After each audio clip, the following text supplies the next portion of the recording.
ডাক্তাররা অনেক আমাদেরকে এখানে দাঁড় করিয়েছিল, ওনাদের কথাতেই আমরা এখানে দাঁড়িয়েছি।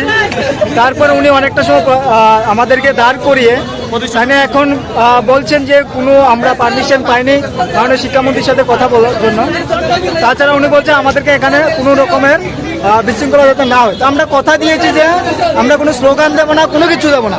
তারপরও আমরা বলছি এখানে আজকে আন্দোলন শেষও করছি, তারপর আমরা বাড়ি যেতে যাচ্ছি। তারপরে তারা ইচ্ছাকৃত জোর জবরদস্তি ভাবে সে আমাদের প্রত্যেকটা শিক্ষককে এই বাসের মধ্যে নিয়ে তারা থানায় নিয়ে যেতে চাচ্ছে।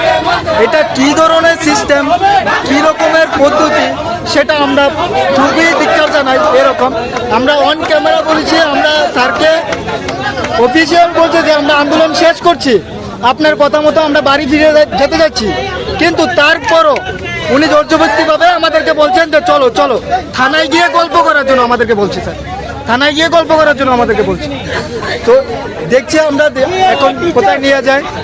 আজকে হবু শিক্ষকদের একদিকে স্কুলে ছাত্রছাত্রীরা যখন আন্দোলন করছে তখনকে লাঠিচার্জ, ছাত্রছাত্রীদেরকে লাঠিচার্জ, শিক্ষকদের এই অবস্থা করা হচ্ছে রাজ্য প্রশাসনের তরফ থেকে। পুলিশের তরফ থেকে বলা হয়েছিল পুলিশের তরফ তারা যাবে, কথা বলবে, এখন তারা কি কথা বলেনি?